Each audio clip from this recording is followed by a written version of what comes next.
శ్రీ సాయి సచ్చరిత 24వ అధ్యాయం. శ్రీ గణేశాయ నమ, శ్రీ సరస్వత్యై నమ, శ్రీ గురుభ్యో నమ, శ్రీ కులదేవతాయై నమ, శ్రీ సీతారామచంద్రాభ్యాం నమ, శ్రీ సద్గురు సాయినాథాయ నమ. గత అధ్యాయంలో కరుణామయులైన సాయి సద్గురువు వినోదాలతో హాస్యాలతో కూడా ఎలా బోధించేవారో చెప్తానని మాట ఇచ్చాను కదూ. నేను చెబుతానని అనడం అహంకారం. గురుచరణాలలో నిరహంకారం ఉండాలి, అప్పుడే కథ చక్కగా సాగుతుంది.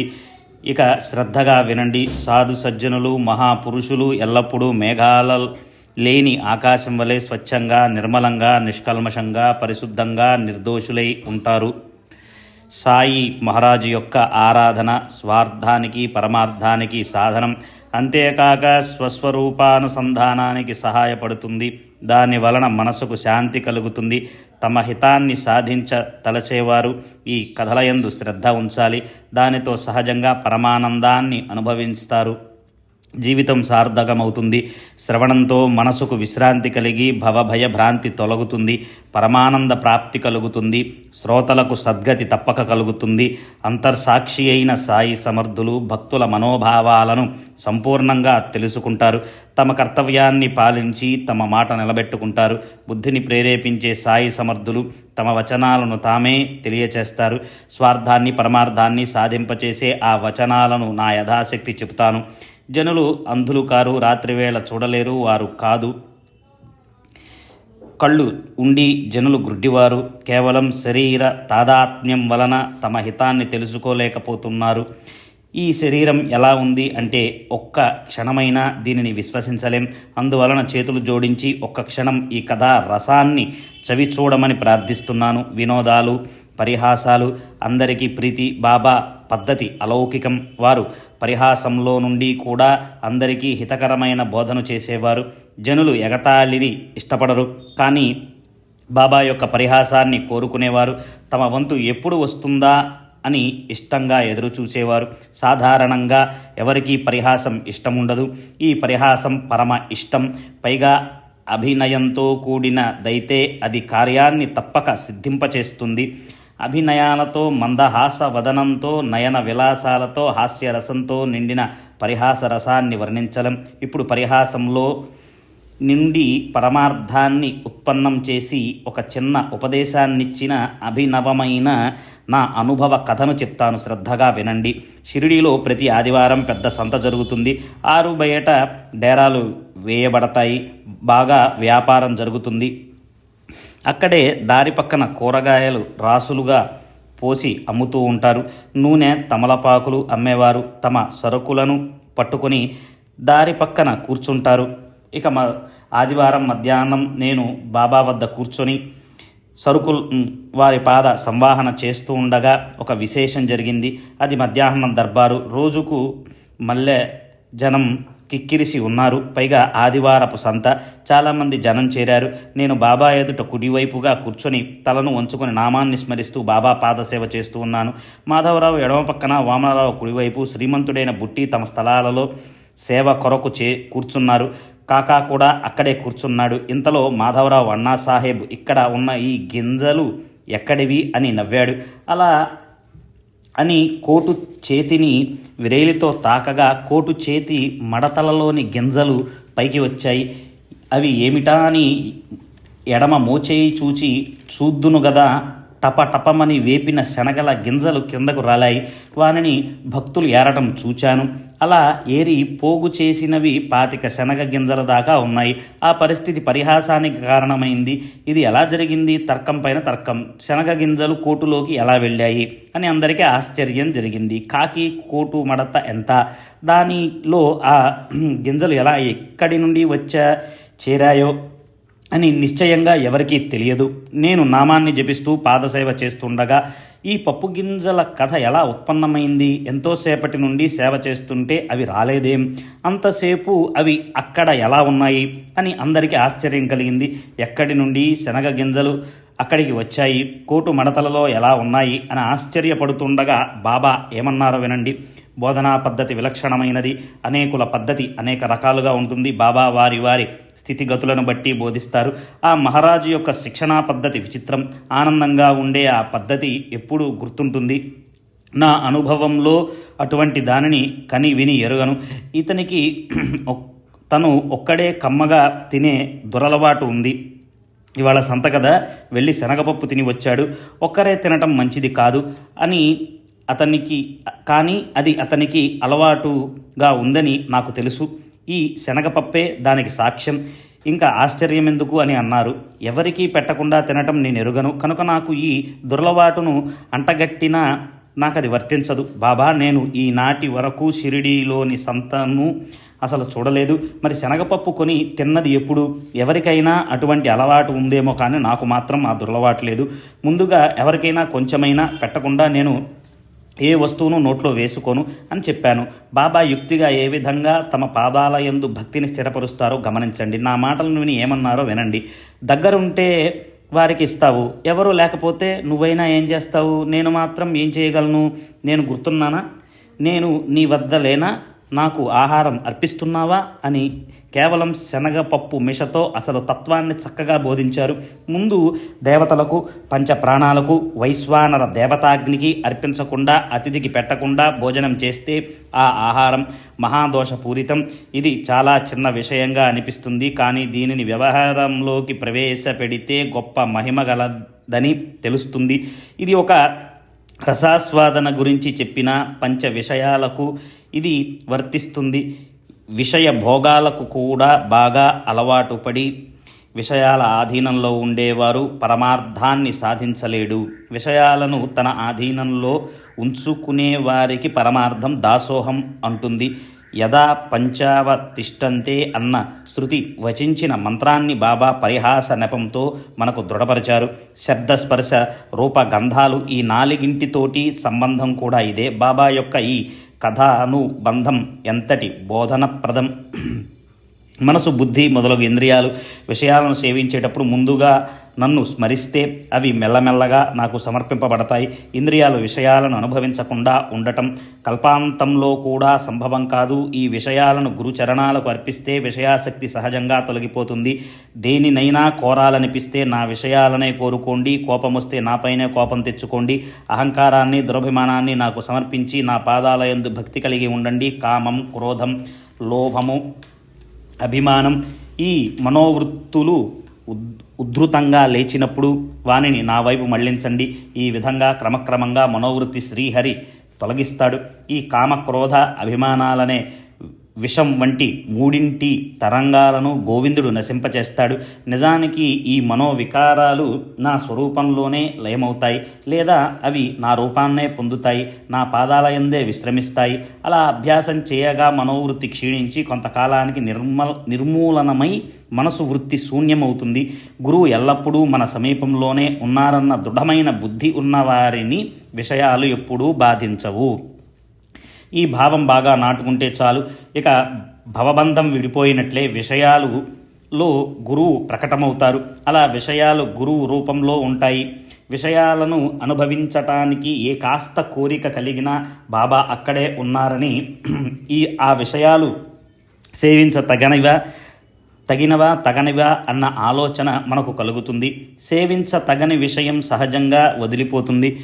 భక్తుని వ్యసనం తొలగిపోతుంది. దృఢమైన అభ్యాసంతో తగని విషయాలపై మనసుకు అసహ్యం కలుగుతుంది. ఈ నియమాలన్నీ వేదాలలో ఉన్నాయి. వీని ప్రకారం విషయాలు సేవించేవారు విచ్చలవిడిగా ప్రవర్తించరు. మనసుకు అలా అలవాటు చేయగా విషయ సుఖాల ఆలోచనలు మందగిస్తాయి. గురువు యొక్క ఆరాధన యందు ప్రీతి కలుగుతుంది. శుద్ధ జ్ఞానం మొలక ఎత్తుతుంది. శుద్ధ జ్ఞానం అభివృద్ధి కాగా దేహబుద్ధి అనే బంధనం విడిపోతుంది. అప్పుడు ఆ బుద్ధి శుద్ధమై అహం బ్రహ్మ అనే భావంలో లీనమై ఆనందం ప్రాప్తిస్తుంది. ఈ శరీరం క్షణభంగురమైన పరమ పురుషార్థాన్ని సాధించేది దీని ద్వారానే. మోక్షం కంటే గొప్పదైన భక్తి యోగాన్ని ప్రసాదింపచేసేది ఈ శరీరమే. ధర్మార్థ కామ మోక్షాలనే 4 పురుషార్థాలపైన పంచమ పురుషార్థం భక్తియోగం. అలౌకికమైన ఈ భక్తియోగానికి సమానమైనది వేరే ఏమీ లేదు. గురుసేవలో కృతార్థులైన వారికి ఈ మర్మాలు యథార్థంగా అర్థమవుతాయి. వారికి భక్తి జ్ఞాన వైరాగ్యాలు పరమార్థం ప్రాప్తిస్తాయి. గురువు మరియు దేవుడు వీరిలో భేదాన్ని చూచేవారు మొత్తం భాగవతంలో భగవంతుణ్ణి చూడలేరు. రామాయణమంతా చదివినా రామునికి సీత ఏమవుతుందో తెలియదు. ద్వైత భావాన్ని వదిలి గురువు భగవంతుడు అభిన్నులని తెలుసుకోవాలి. పవిత్రమైన గురుసేవ లభిస్తే విషయ వాసనలు నిర్మూలనమవుతాయి. అంతఃకరణం పరిశుద్ధమై అందులో ప్రకాశవంతమైన ఆత్మస్వరూపం ప్రకటమవుతుంది అని చెప్పారు. ప్రబలమైన సంకల్ప శక్తితో శనగపప్పును సృష్టించడం బాబాకు హస్తలాఘవం. ఇంతకంటే విలక్షణమైన లీలలు కూడా చూపించటానికి వారికి ఎంతో సమయం పట్టదు. కేవలం పొట్టకూటి కోసం ఇంద్రజాలం చేసే లౌకిక గారడీవాడు ఎముకలతో మంత్రదండాన్ని తిప్పుతూ కోరిన వస్తువులను బయటికి తీస్తాడు. అలౌకిక గారడీ అయిన సాయినాథుని లీల ఎంతో మహిమాన్వితమైనది. సంకల్ప మాత్రంతో క్షణంలో ఎన్నో లెక్కలేనన్ని శనగపప్పులను సృష్టించారు. ఈ కథలోని సారం ఏమిటి అని ఆలోచిద్దాం. పంచ విషయాలలోని ఏ విషయ సుఖాన్నైనా బాబా లేకుండా సేవించరాదు అని మనసుకు ఇలాంటి శిక్షణనిస్తే ఇది బాగా గుర్తు ఉండి ఇచ్చిపుచ్చుకునే లావాదేవీలలో సాయి చరణాలు ఎప్పుడూ గుర్తుంటాయి. సగుణ మూర్తి అయిన ఈ శుద్ధ బ్రహ్మ కనుల ఎదుట ఉంటాడు. భక్తి, విరక్తి, ముక్తి, పరమార్థ ప్రాప్తి లభిస్తాయి. వారి సుందర రూపాన్ని మనోనేత్రంతో వీక్షిస్తూ ఉంటే ప్రపంచ సుఖాలు, ఆకలి దప్పులు హరించుకుని పోతాయి. ఐహిక సుఖాల కోరిక నశించి మనసుకు శాంతి కలుగుతుంది. ఓవిలను గుర్తుకు తెచ్చుకుందామని ప్రయత్నించినప్పుడు ఒక పదమన్నా గుర్తుకు రాదు, కానీ తిరగలి వద్ద కూర్చున్నప్పుడు గుర్తుకు వస్తుంది. అట్లే ఆ శనగల లీల చెప్తుంటే సుధాముని కథ గుర్తుకు వచ్చింది. ఒకసారి బలరాముడు, కృష్ణుడు, సుధాముడు గురువు ఆశ్రమంలో సేవిస్తూ ఉండగా కర్రలను తేవటానికి బలరాముని శ్రీకృష్ణుని పంపారు. గురుపత్ని ఆజ్ఞాపించగా కృష్ణుడు, బలరాముడు అరణ్యానికి వెళ్ళారు. వారి వెనక సుధాముడు కూడా పంపారు. తరువాత గురుపత్ని సుధామునికి శనగలు ఇచ్చి అరణ్యంలో ఆకలి అయినప్పుడు వీనిని ముగ్గురు తినండి అని ఆజ్ఞాపించింది. తరువాత అడవిలో కృష్ణుడు అన్నా దాహం వేస్తూ ఉంది అని అంటే సుధాముడు శనగల మాట చెప్పకుండా ఏమన్నాడో వినండి. పరగడుపున నీరు త్రాగకూడదు, కాసేపు విశ్రమించు అని అన్నాడే కానీ ఈ శనగలను తినమని చెప్పలేదు. కృష్ణుడు సుధాముడి ఒడిలో విశ్రమించాడు. కృష్ణుడు కళ్ళు మూతపడగానే సుధాముడు శనగలను తినసాగాడు. అన్నా, ఈ శబ్దం ఏమిటి? ఏం తింటున్నావు అని కృష్ణుడు ప్రశ్నించగా, ఇక్కడేముంది తినటానికి, చలి వలన పళ్ళు పటపటమంటున్నాయి. విష్ణు సహస్రనామాన్ని కూడా స్పష్టంగా ఉచ్చరించలేకుండా ఉన్నాను అని చెప్పాడు. సుధాముని ఈ మాటలను విని సర్వసాక్షి అయిన కృష్ణ పరమాత్మ, నాకు సరిగ్గా ఇటువంటి కలే వచ్చింది. ఒకరి వస్తువును మరొకరు తింటుండగా ఏమీ తింటున్నావని అడిగితే ఏముంది తినటానికి, మట్టి అని అన్నాడు. ఆ వాణి యథార్థమైంది. అన్నా, ఇది ఒట్టి స్వప్నమే. నేను లేకుండా నీవు ఎల్లప్పుడూ ఎప్పుడైనా తింటావా? ఇంకా నేను కలలోనే ఉండటం వలన ఏమి తింటున్నావని అడిగాను అని అన్నాడు.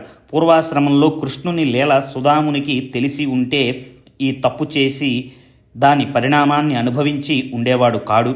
ఆ దోషం మాత్రం సాధారణమైనదా? అతడు పరమ దారిద్ర్యానికి గురయ్యాడు. అందువలన ఎవరికీ పెట్టక ఒక్కరే తినేవారు. దీనిని గుర్తుంచుకోవాలి. శ్రీకృష్ణ పరమాత్మకు సఖుడైన సుధాముని వంటి భక్తునికి నియమంలో కించిత్తు పొరపాటు రాగా సంసారంలో చాలా బాధలు అనుభవించాడు. తర్వాత అతనే భార్య కష్టార్జితమైన పిడికెడు అటుకులను ప్రేమతో సమర్పించగా కృష్ణుడు ప్రసన్న చిత్తుడై అతనికి ఐశ్వర్యాన్ని ఇచ్చి సంతుష్టుణ్ణి చేశాడు. ఇప్పుడు ప్రబోధాత్మకమైన మరొక విషయాన్ని చెప్తాను. అది మొదట వినోదాన్ని, ఆనందాన్ని కలిగించి చివర జ్ఞానాన్ని కలిగించే విషయం. ఒకరి పరమార్థ బోధ ఇష్టం, మరొకరికి తర్కం, యుక్తి, వాదం, మరొకరికి పరిహాసం, వినోదం ఇష్టం. ఇలా అందరికీ ఆనందమే ఆనందం. ఇది ఒక పరిహాస కథ. ఒక స్త్రీ మరియు ఒక వృద్ధునికి సాయిబాబా దర్బారులో తగువ పడింది. అది ఎవరినీ అగౌరవపరచకుండానే తొలగింపబడింది. ఈ కథ కూడా రసపూరితమైనది. శ్రోతలకు చాలా ఆనందాన్ని కలిగిస్తుంది. భక్తులు తమలో తాము పోట్లాడుకుంటే హాస్యరసం ఉత్పన్నమవుతుంది. దామోదర్ ఘనశ్యామ్ అన్న భక్తుని ఉపనామం బాబరే. వాడుకలో పేరు అన్నా చించణీకర్. అతనికి బాబాపై అమితమైన ప్రేమ. అతడు మొరటు స్వభావంతో ఎవరిని లెక్క చేసేవాడు కాదు. మంచి చెడు చూడకుండా, మొహమాటం లేకుండా మాట్లాడేవాడు. ఎంత కఠినంగా మాట్లాడినా అతడు సజ్జనుడు, సాత్వికుడు. కానీ గుళ్ళల్లో నిండి నొక్కగానే పేలిపోయే తుపాకీ తలపై ఉన్నట్లు ఉండేవాడు. పనులన్నీ త్వరగా జరగాలి. అరువు మాటే లేదు. ఎవరి వద్ద మొహమాటం లేకుండా నిష్కర్షగా వ్యవహరించేవాడు. చేతితో నిప్పైనా పట్టుకోవచ్చునేమో కానీ అన్నా మాత్రం అంతకంటే ఎక్కువగా మండిపడుతూ ఉండేవాడు. కానీ అతను నిష్కపట స్వభావం కలవాడు, అందుకే బాబాకు ప్రియుడు. ఒకసారి మధ్యాహ్నం మసీదులో బాబా దర్బారు నుండి చాలా నిండుగా ఉంది. బాబా తమ ఎడమ చేతిని కటకటాలపై వేసి కూర్చున్నారు. ఏమీ ఎరుగనట్లు తటస్థంగా ఉన్నట్లు కనిపించిన బాబా భక్తులలో పొరపాట్లను రగిలించి కోపతాపాలను కలిగించి వారికి నచ్చ చెప్తూ ఉండేవారు. భక్తులలో ఒకరు బాబా నడుం పట్టేవారు, ఒకరు వారి పాదాలను పట్టేవారు, మరొకరు వారి వీపును పొట్టను మర్దించేవారు. ఆ రీతిగా సేవ చేసేవారు. బాబా ఊర్ధ్వరేతస్సు పరిశుద్ధ ఆచారాలను కల బాల బ్రహ్మచారి. స్త్రీలను పురుషులను అందరినీ సేవ చేయనిచ్చేవారు. అన్నా బయట కటకటాల వద్ద వంగి బాబా ఎడమ చేతిని మెల్లమెల్లగా పట్టుతున్నాడు. కుడివైపు పరిస్థితి స్వస్థ చిత్తులైన్ వినండి. అక్కడ బాబా యందు అనన్యభక్తి కలిగిన ఒక స్త్రీ ఉంది. బాబా ఆమెను అమ్మ అని అనేవారు. జనులు పిన్నమ్మ అని పిలిచేవారు. ఆమె అసలు పేరు వేణుబాయి, ఇంటి పేరు కౌజలగి. ఆమెకు సాయి పాదాల యందు అనుపమైన ప్రేమ. అన్న వయసు 50 దాటింది, నోట్లో పళ్ళు లేవు. పిన్నమ్మ కూడా వయసు మళ్ళిందే. ఆ ఉభయులకు తగాదా వచ్చింది. అన్న తన భార్యతో సహా బాబా సేవ చేస్తున్నాడు. వేణుబాయి విధవరాలు. ఆమె బాబా పొట్టను ఆయాసపడుతూ ఒత్తుతోంది. ఆమె మనసు నిర్మలమైనది. సాయి సేవను చక్కగా చేస్తుంది. తన 2 చేతులను కలిపి బాబా పొట్టను మర్దన చేయసాగింది. వెనుక నుండి ముందు పొట్ట వరకు 2 చేతులతో పట్టుకుని మజ్జిగ చిలుకుతున్నట్లు ఒత్తసాగింది. అలా ఆమె బాబాను స్మరిస్తూ నిర్భయంగా ఒత్తుతూ ఉంది. బాబా కూడా కిమ్మనకుండా వారికే బాధ ఏదీ లేనట్లు ఉన్నారు. ఆమె చాలా వింతగా పొట్ట వీపుకు అంటుకుపోయేలా బాగా నలిపేస్తూ పొట్ట ఒత్తుతూ ఉంది. ఆమె ప్రేమతోనే చేస్తున్నానే అనే ఆలోచనతో ఉన్నది. వారికి దయ కలుగుతుంది. చూచేవారికి భక్తులకు ఎల్లప్పుడూ క్షేమం కలగాలని, వారు అనవరతం తమ స్మరణలో ఉండాలని, వారి నుండి సాయి నిష్కపటమైన ప్రేమను తీసుకుని ఎటువంటి సేవనైనా స్వీకరించేవారు. మనకు సత్పురుషుల సత్సంగం లభించటానికి మన తపోశక్తి ఏపాటిది. కానీ దీనవత్సలుడైన సాయి తన భక్తుల నెప్పుడూ ఉపేక్షించేవారు కాదు. ఆమె ఒత్తడంలో ఎంత నేర్పు ఉన్నది. దానితో బాబా కిందకు పైకి ఊగిపోతున్నారు. ఆమె కూడా అట్లే కదులుతూ ఉన్నది. ఆ సేవ విచిత్రమైనది. అన్న ముందుకు వంగి ఉన్నా కదలక స్థిరంగా ఉన్నాడు. వేణుబాయి సేవ యందు లీనమై ఉండటం వలన ఆమె ముఖం కిందకు పైకి కదులుతూ ఉంది. అప్పుడు ఏమైంది? ఆమె సాయి సేవా సుఖంలో బాబా పొట్టను పిండేస్తూ ఉండగా గబుక్కున ఆమె ముఖం అన్నా ముఖం వద్దకు వచ్చింది. అప్పుడు మంచి హాస్య స్వభావం గల ఆమె ఆ అవకాశాన్ని తీసుకుని, ఈ చపలుడైన అన్నా నన్ను ముద్దివ్వమని కోరుతున్నాడు. ఇదేమిటి అన్నా, తల నెరిసిపోయినా నీకు సిగ్గులేదు, నన్ను ముద్దు పెట్టుకోవాలని చూస్తున్నావు అని పిన్నమ్మ అనేసరికి అన్నా తన చొక్కా చేతిని మడుచుకున్నాడు. నేను ముసలివాడినా, నేను పిచ్చివాడినా, నేనేమైనా అంత మూర్ఖున్నా, నీవే మొహంలో మొహం పెట్టి నాతో తగువుకు తయారయ్యావని అన్నాడు. బాబాకు వారిద్దరి యందు ప్రేమ. వారిద్దరి తగువును చూచి వారిని శాంతింపచేయటానికి ఒక మంచి యుక్తిని పన్నారు ఎంతో ప్రేమగా. అరే అన్నా, ఊరికే ఎందుకు గొడవ చేస్తున్నావు? తల్లిని ముద్దు పెట్టుకోవటంలో అనుచితమేముంది? అర్థం కావటం లేదు అని అన్నారు. దానిని విని ఇద్దరు చల్లబడ్డారు. ఆ హాస్య రసవాణి అక్కడితో అయిపోయింది. అందులో నుండి ప్రేమతో కూడిన హాస్యరసం ఉప్పొంగింది. ఆ పరిహాసం అందరికీ నచ్చింది. చూడటానికి ఇది చిన్న కథే. దీనిలోని మర్మాన్ని తెలుసుకోగల శ్రోతలు ఇందులోని మాధుర్యాన్ని గ్రహించగలరు. ఈ పరిస్థితిలో వారిద్దరిని ఎలా శాంతింపచేశారు అన్నది ఈ కథలోని ఉద్దేశంలా కనిపిస్తుంది. తల్లి బిడ్డలతో ఉండవలసిన ప్రేమ ఆ ఇద్దరిలో ఉంటే వారికలా కోపం వచ్చేది కాదు, తగువు పుట్టేది కాదు. కొరడాతో కొడితే నవ్వటం, పూలతో కొడితే ఏడవటం అనేది మనో అంతరంగాలను బట్టి ఉంటుంది. ఈ అనుభవం ఎవరికి లేదు, ఇది ఎవరికి తెలియదు. బాబా సమయోచితంగా చెప్పిన మాటలలోని విశేష జ్ఞానాన్ని శ్రోతలు గ్రహించి శాంతంగా ఉంటారు. ఇలాగే ఒకసారి బాబా పొట్టను మర్దిస్తూ ఉండగా ఆమె మొరటుతనాన్ని గమనించిన బాబా పరమ భక్తులకు బాధ, దయ, చింత కలిగాయి. ఓ తల్లి, ఇదేమి మర్దించటం, దయ చూపించు, బాబా నరాలు తెగిపోగలవు అని అన్నారు. ఆ మాటలు చెవిన పడగానే బాబా వెంటనే తమ స్థానం నుండి లేచి చేతిలోని సటకా తీసుకుని నేలపైన కొట్టారు. వారి కోపం తీవ్ర రూపం దాల్చింది. వారి కళ్ళు నిప్పు కణాల వలె అయ్యాయి. అటువంటి పరిస్థితుల్లో వారి ఎదుట ఎవరో నిలబడగలరు? పిల్లి కళ్ళు చీకటిలో మెరిసేలా బాబా కళ్ళు పగలు మెరవసాగాయి. ఆ కళ్ళల్లోని జ్వాలలు సృష్టిని తగలబెట్టేస్తాయేమో అన్నట్లు ఉన్నాయి. సటకా చివర భాగాన్ని చేత్తో పట్టుకుని తమ పొట్ట లోపలికి గుచ్చి మరోవైపు కొనకు ఎదుటనున్న స్తంభానికి ఆంచి ఆ స్తంభాన్ని గట్టిగా వాటేసుకున్నారు. సుమారు 2.5 అడుగుల పొడవు ఉన్న ఆ సటకా మొత్తం బాబా కడుపు లోపలికి పోయి క్షణంలో పొట్ట పగిలిపోయి ప్రాణాంతకమయ్యేలా అనిపించింది. స్థిరంగా ఉన్న స్తంభం ఏం కదులుతుంది? బాబాయే దానికి దగ్గరగా జరిగి స్తంభానికి పొట్టను గట్టిగా అదిమి పట్టారు. చూచేవారు భీతులయ్యారు. ఇక పొట్ట పగిలిపోతుందని తలచి వారు ఇదెక్కడ దుర్భరమైన కష్టం వచ్చి పడింది బాబూ అని ముక్కు మీద వేలేసుకున్నారు. ఇప్పుడు ఈ అనర్థం తొలగిపోయేది ఎలా? భక్తుల ఆధీనంలో ఉండటం బాబా వ్రతం. ఆ పిన్ని కొరకు ఇంత కష్టం సహించాలా అని భక్తులు బాధపడ్డారు. ఎవరైనా సేవ చేస్తుండగా మధ్యలో ఎవరైనా అనుచితంగా మాట్లాడినా లేక సేవ చేసేవారిని ఏమైనా అన్నా బాబాకు నచ్చేది కాదు. బాబాకు బాధ కలగకూడదు. బాధతో భక్తులు ప్రేమతో పిన్నమ్మను తెలిపినందుకు దాని పరిణామం ఇది కావాలా అని బాధపడ్డారు. దేవునికి కరుణ కలిగింది. సాయిబాబా శాంతించారు. భయంకరమైన ఆ చర్యమాని తమ ఆసనంలో వచ్చి కూర్చున్నారు.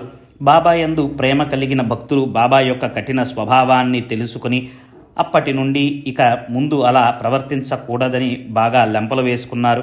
అప్పటి నుండి ఎవరికి తోచినట్లు వారిని సేవ చేయనివ్వాలి, ఎవరి దారిని అడ్డుకోకూడదు అని నిశ్చయించుకున్నారు. సాయి సమర్థులు, స్వయం సామర్థ్యవంతులు, నిగ్రహానుగ్రహాలు ఎరిగిన జ్ఞానులు. సేవ చేసేవారి గుణాలు అవగుణాలు వారికి తెలుసు. మనకెందుకు అని అనుకున్నారు. బాబాకు ఒకరి సేవ సుఖంగా ఉంటుంది, మరొకరి సేవ కటువుగా మొరటుగా ఉంటుందని మన బుద్ధి వికారాలను అనుసరించి అనుకోవడమే కానీ నిజమైన దానిని గ్రహించలేం. ఇప్పుడు ఈ వినోదం, ఈ పరిహాసంలో ఉద్దేశాన్ని అర్థం చేసుకోగలిగిన వారు అర్థం చేసుకుంటారు. సాయి కథారసంలోని ఆనంద మకరందాన్ని భక్తులు సేవిస్తారు. హేమాడ్ సాయి చరణాలలో లీనమవుతున్నాడు. తర్వాతి అధ్యాయంలో ఇంతకంటేనూ గంభీరమైన కథలో సాయి దయామయులు భక్త దామోదరుని కోరిక తీర్చుతారు.